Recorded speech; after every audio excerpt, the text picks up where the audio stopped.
Hello everyone.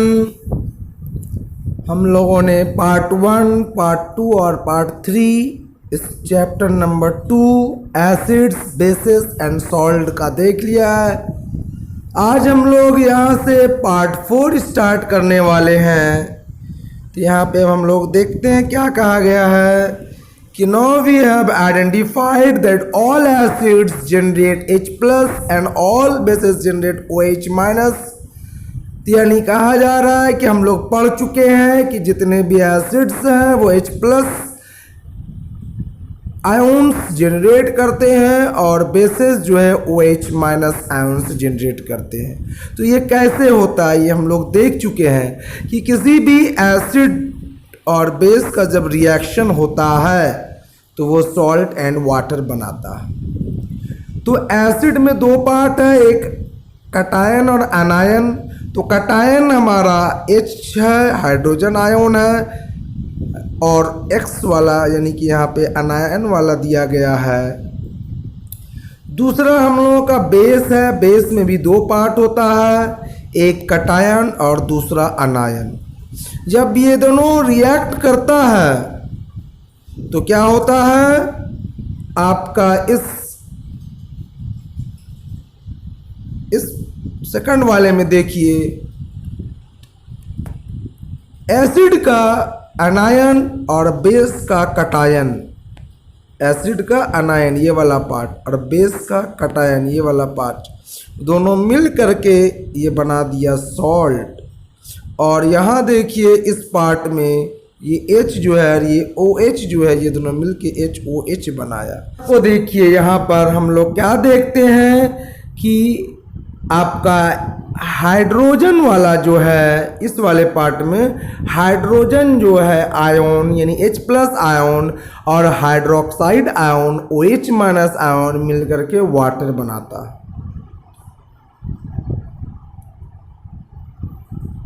Next हम लोग आगे बढ़ते हैं इस एक्टिविटी में। 2.10 में कहा गया है कि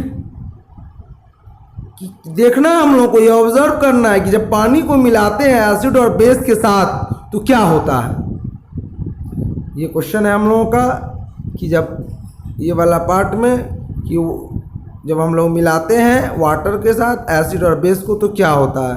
तो इस एक्टिविटी में हम लोगों को यही बताया गया है कि 10 ml पानी लेते हैं किसी बीकर में, उसमें फ्यू ड्रॉप्स ऑफ H2SO4 डाल देते हैं और उस बीकर को धीरे धीरे हिलाते हैं। याद रखिएगा, वाटर में हम लोग एसिड डालते हैं, ना कि एसिड में वाटर। इसका 2-3 कारण है। एक कारण हम लोग ये कहते हैं, कहा गया है कि अगर आप किसी बर्तन में कोई चीज़ रखे हैं और उसमें दूसरा चीज़ डालते हैं तो क्या होता है मालूम है, जो चीज़ बर्तन में पहले से है वो छिलकने का चांस ज़्यादा होता है। पहला कारण तो ये हो गया। तो एसिड पहले से बर्तन में रहेगा, आप ऊपर से पानी डालिएगा तो एसिड छिलक के आपको पड़ जाएगा। दूसरा कारण जो मोस्ट इम्पॉर्टेंट कारण है कि एसिड के साथ पानी का रिएक्शन या बेस के साथ पानी का रिएक्शन एक एक्सोथर्मिक रिएक्शन है, यानी हीट जनरेटेड आउट होता है। रिएक्शन के बाद हीट प्रोड्यूस होता है या रिएक्शन के दौरान हीट प्रोड्यूस होता है। तो वो जो हीट आप पहले से एसिड रखे हुए हैं, पानी उसमें डाल रहे हैं, तो जो हीट प्रोड्यूस होगा वो उस भाप वाटर को, आप ऊपर से पानी डाल रहे हैं तो उस वाटर को वेपर में बदल देगा और वो वेपर उड़ करके आपके चेहरे पर लग सकता है, तो प्रॉब्लम हो सकती है इसमें, यानी it will be accidental, it may cause accident. तीसरा कारण क्या है कि ये जो एक्सोथर्मिक रिएक्शन है, तो जिस बर्तन में आप कैरी आउट कर रहे हैं इस एक्टिविटी को, तो वो बर्तन हीटेड अप ज़्यादा हो जाएगा तो वो बर्तन भी फट सकता है। ये तीनों कारण के कारण कहा गया है कि कभी भी हम लोगों को एसिड में वाटर नहीं डालना चाहिए, बट पहले वाटर ले लीजिए, उसमें ऐड कीजिए। इस एक्टिविटी में भी हम लोग वही करेंगे। टच द बेस बीकर, बोल रहा है बेस बीकर के बेस को टच कीजिए। Is there change in the temperature, पूछा गया क्या चेंज इन टेम्परेचर है, यहाँ पे क्वेश्चन कर रहा था। Yes. Is this an exothermic और एंडोथर्मिक, चूंकि हीट जनरेटेड आउट होता है, गर्म लगता है हम लोगों को बर्तन, इससे समझ में आ गया कि एक एक्सोथर्मिक रिएक्शन है। अब आगे बोला जा रहा है हम लोग को repeat the above activity with sodium hydroxide pellets. तो सोडियम हाइड्रोक्साइड क्या है, ये एक बेस है और जब इसके साथ हम लोग एक्टिविटी करेंगे तो ये भी पाएंगे कि इसमें भी टेम्परेचर इंक्रीज होता है, यानी कि ये भी एक्सोथर्मिक रिएक्शन है। तो हम लोग को इस क्वेश्चन का जवाब मिल गया कि what is involve when water is mixed with N acid और अ बेस। तो यही होता है कि एक्सोथर्मिक रिएक्शन है ये, और there is a evolution of heat energy. अब हम लोग आते हैं नेक्स्ट पार्ट में।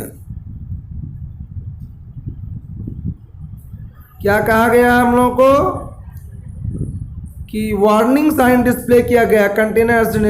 इस तरह का कहीं पे आप सिग्नल देखते हैं, कहीं साइन बना हुआ है, समझ जाइए कि वो एसिड या बेस है या कोई भी डेंजरस चीज़ है। मेनली एसिड और बेस के लिए डिस्प्ले किया जाता है कि इससे आपका हाथ जल सकता है, आपके के लिए नुकसानदेह है। नेक्स्ट पार्ट यहाँ लिखा है the process of dissolving an acid और base in water is highly exothermic, इसलिए care must be taken while mixing concentrated nitric acid और sulphuric acid with water. Acid must always be added slowly to water constant stirring. बताया जा रहा है कि एक bag मत मिला दीजिए वाटर में एसिड को, धीरे धीरे डालिए और वो भी स्टीयर करते रहिए ग्लास रॉड से, या उस कंटेनर को हल्का हल्का हिलाते रहिए। If water is added to a concentrated acid, the heat generated may cause the mixture to splash out and cause burn। ये मैं पहले बता चुका हूँ। The glass container may also break, ये भी मैं बता दिया हूँ।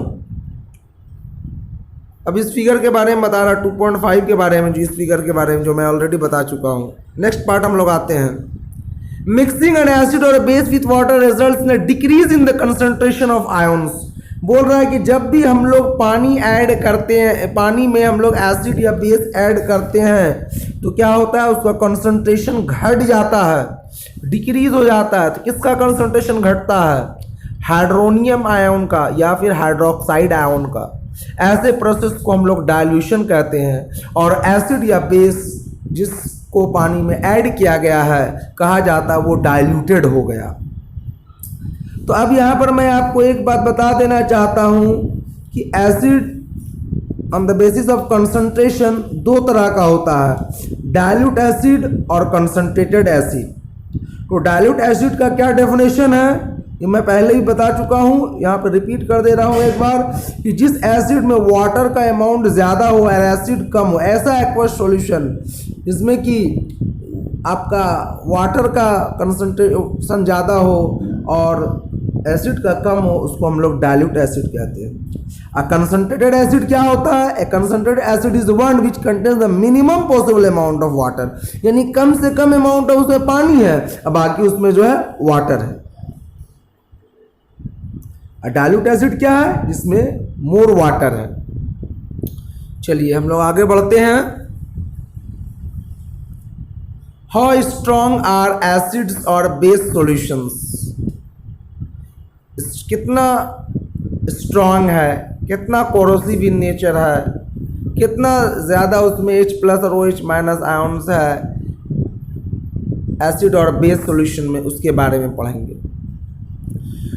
यह कह रहा है कि we know how acid base indicators can be used to distinguish between an acid और अ बेस।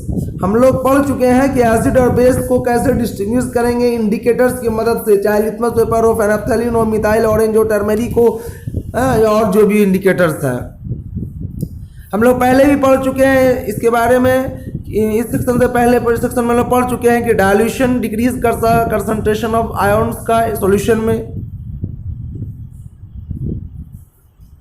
तो हम लोग कैसे पता करेंगे कि कोई एसिड कितना स्ट्रांग या कोई बेस कितना स्ट्रांग है या वीक है?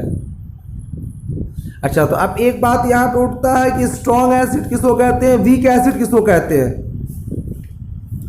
तो स्ट्रांग एसिड का डेफिनेशन समझ लीजिए। स्ट्रांग एसिड ऐसे एसिड को कहेंगे जो क्या करेगा, आयोनाइज करके पूरी तरह से H+ आयन्स प्रोड्यूस कर देगा।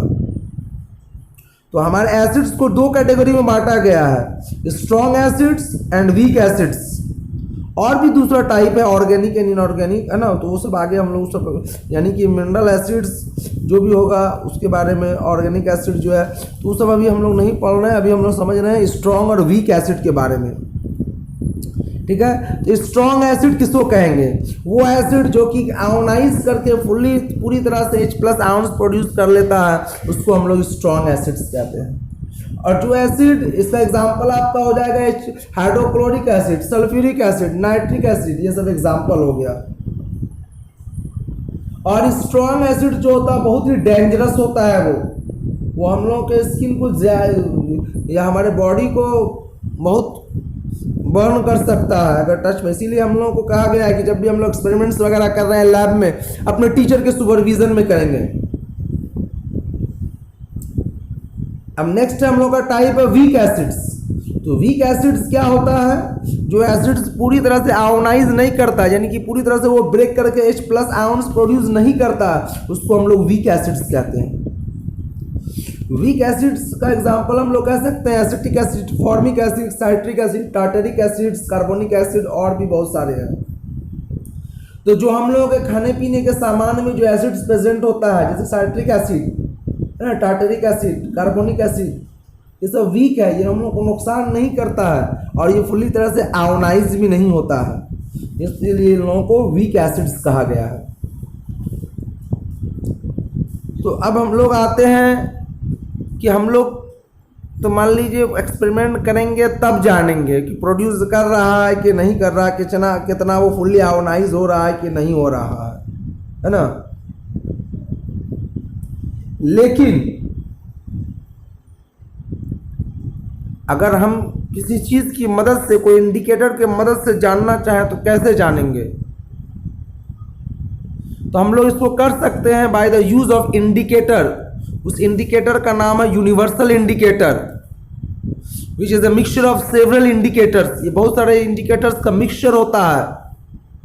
ये यूनिवर्सल इंडिकेटर जो है डिफरेंट कलर शो करता है different concentration of hydrogen ions पे, जैसा कि आप इस डायग्राम में देख सकते हैं। यहाँ पे देखिए, ये आपको इस डायग्राम में दिखाया जा रहा है, ये यूनिवर्सल इंडिकेटर है। ये यूनिवर्सल इंडिकेटर जो आप देख रहे हैं, इसमें क्या दिखाया गया है? नंबरिंग किया गया है, और ये नंबरिंग जो है हम लोगों को हेल्प करता है, इसका कलर जो है वो हेल्प करता है हम लोगों को समझने में कि कौन ज़्यादा है, कौन लेस है, कौन स्ट्रॉन्ग एसिड है, कौन स्ट्रॉन्ग बेस है, कौन वीक बेस है, कौन स्ट्रॉन्ग बेस है। तो अब हम लोगों का एक पार्ट यहाँ पे छूट गया बेस के बारे में कि कौन स्ट्रॉन्ग बेस है, कौन वीक बेस है। तो जिस तरह से हम लोगों ने एसिड के बारे में देखा कि स्ट्रॉन्ग एसिड वही है जो कि फुल्ली आयोनाइज कर जाता है और H+ आयन प्रोड्यूस करता है, उसी तरह यहाँ पे हम लोग स्ट्रॉन्ग बेस का डेफिनेशन देखेंगे कि a base which completely ionises in water and produces large amount of OH- ions is called strong base. यानी वो अपने पूरे OH को अपने इसमें से आयोनाइज कर देगा, सेपरेट आउट कर देगा। इसका एग्जाम्पल हो जाता है सोडियम हाइड्रोक्साइड, पोटाशियम हाइड्रोक्साइड, ये सब कंप्लीटली आयोनाइज कर जाता है जब इसको हम डिसॉल्व करते हैं वाटर में, जिस तरह से स्ट्रॉन्ग एसिड कंप्लीटली आयोनाइज कर रहा था, इसके बारे में पहले बताया हूँ। और वीक बेस ठीक उसी तरह से, जिस तरह से वीक एसिड है वो फुल्ली आयोनाइज नहीं करता है, पूरा H+ आयन प्रोड्यूस नहीं करता, कुछ रह जाता है। जैसे कि CH3COOH में हम लोग देखे थे, क्या है उसमें कितना H है? 4 H है, लेकिन वो जब आयोनाइज करता है तो बनाता है CH3CO- प्लस H+। तो बस सब तो आयोनाइज नहीं हुआ, सारा हाइड्रोजन तो नहीं उसमें से निकला, इस तरह से वो फुल्ली आयोनाइज नहीं हुआ, तो वो वीक एसिड हो गया। उसी तरह से डेफिनेशन है हम लोगों का वीक बेस का। ये वीक बेस क्यों होगा? जो बेस पार्शियली आयोनाइज करता है वाटर में और small amount of hydroxide ion produce करता है, वो यानी कि OH- आयन प्रोड्यूस करता है। जैसे कि एग्जांपल हो गया आपका ammonium hydroxide, calcium hydroxide, magnesium hydroxide, ये सब वीक बेसिस है। तो वो तो हम लोग डेफिनेशन वगैरह देख लिए। अब हम लोग आते हैं नेक्स्ट पार्ट में। यहाँ पे कहा गया है कि एक scale for measuring hydrogen ion concentration in A solution is called pH scale. ये वाला लाइन में देखिए, हैज बीन डेवलप्ड, और इसको डेवलप कौन किया? उस साइंटिस्ट का क्या नाम है? उस साइंटिस्ट का नाम है सोरेन पीटर लॉरिस सोरेनसन। उन्होंने ही पीएच स्केल को डेवलप किया। अब ये पीएच का क्या मतलब है? यहाँ पे देखिए पीएच, पी जो आया है इस वर्ड से आया, पोटेंज वर्ड से, जर्मन का पोटेंज। पोटेंज मतलब होता है पावर। यहाँ देखिए मीनिंग दिया हुआ है, मीनिंग यहाँ पर दिया हुआ पावर। और एच मतलब हो गया हाइड्रोजन आयन का कंसंट्रेशन, इसीलिए पी को छोटा लिखते हैं और एच को बड़ा लिखते हैं। pH should be thought of simply a number which indicate the acidic or basic nature. Higher the hydronium ion concentration, lower is the lower is the pH value. जितना ज़्यादा उसका हाइड्रोनियम आयन कंसंट्रेशन होगा, pH उतना कम होगा। pH जो होता है, जैसा कि अभी आप लोग देखें इसमें यूनिवर्सल इंडिकेटर वाले में, अब हम लोग देखेंगे पीएच स्केल चार्ट को। ये देखिए पीएच स्केल चार्ट जो हम लोगों का है, उसमें जो है कंसंट्रेशन बताया गया है। 7 नंबर देखिए, बीच में जो 7 नंबर है ये न्यूट्रल का है। यहाँ पे लिखा भी गया the pH of a neutral solution is 7। अब जैसे जैसे आप आएंगे इधर 6 5 4 3 2 1, तो यहाँ क्या होगा? ये वाला जो है एसिडिक वाला है, एसिड को शो करता है। 0 1 2 3 ये सब स्ट्रॉन्ग एसिड होगा। इंडिकेटर, यूनिवर्सल इंडिकेटर में इसका कलर जो रहेगा रेड रहेगा या ऑरेंज रहेगा, डार्क रेड या रेड या ऑरेंज रहेगा, ऑरेंज रेड या ऑरेंज। तो ये आपका हो गया स्ट्रॉन्ग एसिड। वीक एसिड जो रहेगा आपका, उसका क्या रहेगा? ऑरेंज येलो, ग्रीनिश येलो, और न्यूट्रल का जो है ग्रीन है कलर, जैसा कि आप इस डायग्राम में देख सकते हैं। फिर हम लोग नेक्स्ट बढ़ते हैं 8 नंबर में। देखिए ये पीएच बेस का है, तो बेस जो है, जो स्ट्रॉन्ग बेस है उसका नंबर 14 रहेगा, 14 13 12, और उसका कलर जो रहेगा वायलेट, डार्क पर्पल या पर्पल। उसके बाद जो आपका होगा नेवी ब्लू, आप जो देख रहे हैं 10 नंबर में या 9 नंबर में ब्लू है, या 8 नंबर में ग्रीनिश ब्लू है। ये सब जो है आपका वीक बेस है। तो अब इस डायग्राम की मदद से आप समझिए कि एसिडिक नेचर जो है बढ़ रहा है 7 से 0 की तरफ, और बेसिक नेचर जो है बढ़ रहा है 7 से 14 की तरफ। जब बेसिक एसिडिक नेचर आपका बढ़ रहा है 7 से 0 की तरफ, तो वहाँ देखिए H प्लस आयन कंसंट्रेशन भी बढ़ रहा है, यानी कि OH माइनस आयन कंसंट्रेशन घट रहा है। इसके बारे में नीचे डायग्राम दिया होगा आपके बुक में, इसमें देखिए, यहाँ पर देखिए आप लोग इस डायग्राम में, इस डायग्राम से भी समझिए कि यहाँ पर आपका 7 है, न्यूट्रल है, यहाँ जो है एसिडिक नेचर इंक्रीज कर रहा है, लेकिन क्या हो रहा है? H प्लस आयन कंसंट्रेशन बढ़ रहा है, और इधर से OH माइनस आयन कंसंट्रेशन यहाँ पर बढ़ रहा है, इधर बढ़ रहा है। इससे यहाँ देखिए इधर जो है OH बढ़ रहा है, और यहाँ जो है OH माइनस बढ़ रहा है। तो यहाँ क्या हो रहा है? ये H प्लस घट रहा है, डिक्रीज हो रहा है, और OH माइनस बढ़ रहा है। तो OH बढ़ रहा है, इसका मतलब बेसिक नेचर बढ़ रहा है। यहाँ देखिए बेसिक नेचर बढ़ रहा है। ये चार्ट को समझना बहुत जरूरी है।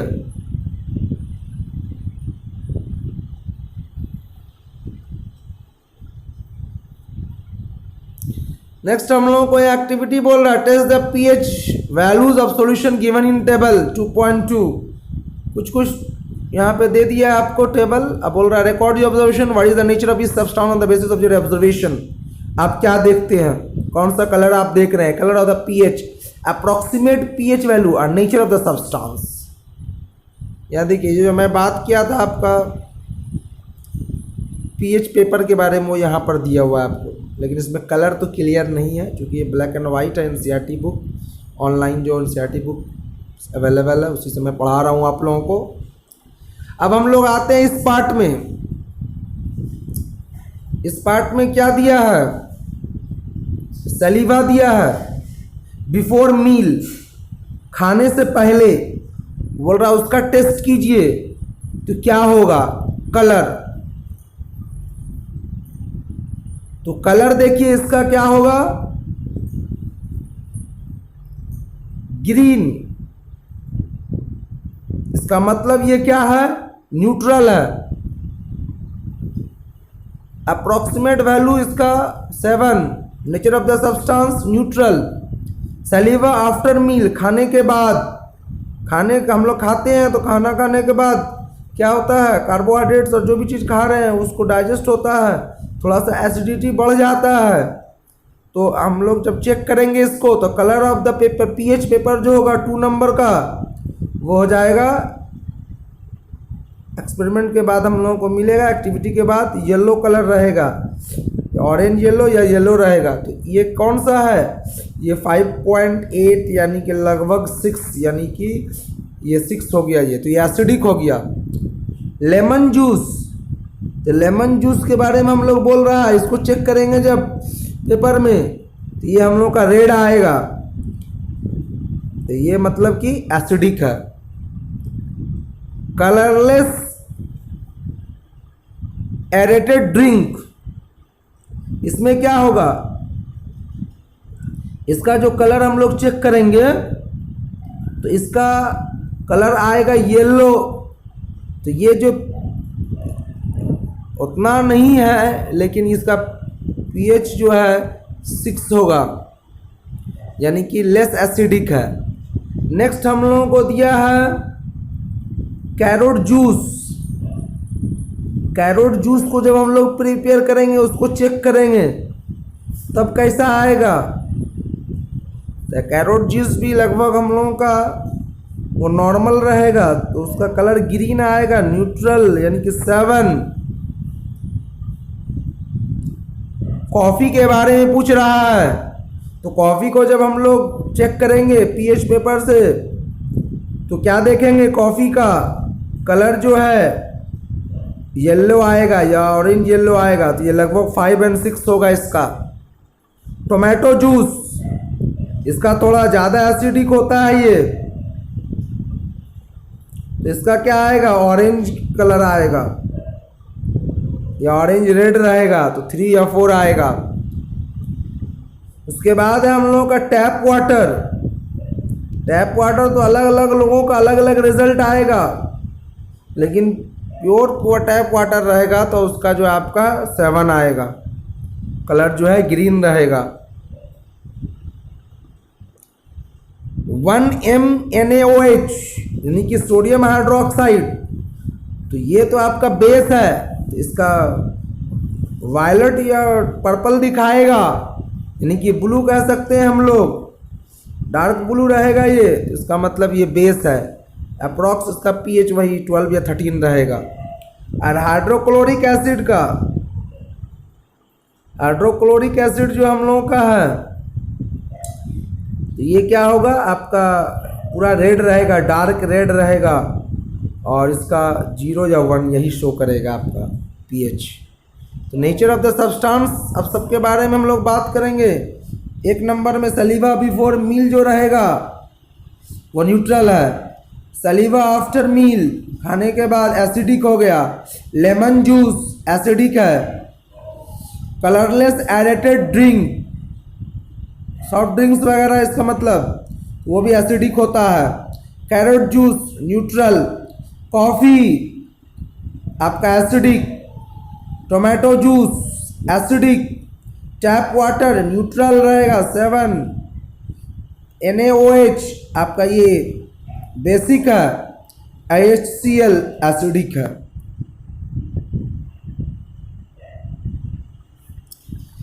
यहाँ अब हम लोगों को इस पार्ट में कह रहा है कि the strength of acid and bases depend on the number of H plus ions and OH minus ions respectively. ये मैं पहले ही बता दिया हूँ, जितना ज़्यादा H प्लस आयंस प्रोड्यूस होगा वो स्ट्रॉन्ग एसिड। तो स्ट्रेंथ डिपेंड करता है H प्लस पर एसिड का और बेस का OH माइनस पर। और इस डायग्राम में हम लोग देखे भी थे यहाँ पर कि OH और H प्लस ये कंसंट्रेशन डिसाइड कर रहा है कौन स्ट्रांग है कौन वीक है। यहाँ पे देखिए ये इधर बढ़ रहा था, ये वाला देखिए H प्लस, तो एसिडिटी भी बढ़ रहा था। इधर आपका OH का H का घट रहा था और OH वाला ये वाला बढ़ रहा था, तो बेसिक नेचर भी बढ़ रहा था। तो इधर H प्लस बढ़ रहा तो एसिडिक आपका बढ़ रहा, इधर OH माइनस बढ़ रहा, ये वाला में OH माइनस बढ़ रहा, तो आपका बेसिक नेचर बढ़ रहा।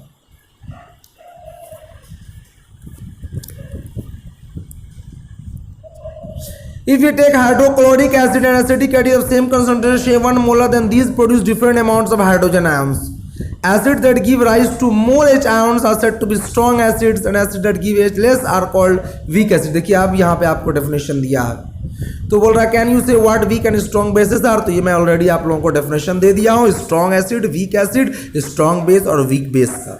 इस वीडियो ज़्यादा लंबा नहीं हो जाए इसलिए मैं अब इसको स्टॉप करता हूँ यहाँ पर। अब नेक्स्ट पार्ट हम लोग देखेंगे पार्ट 5 में, इसको आप लोग अच्छे से पढ़िए।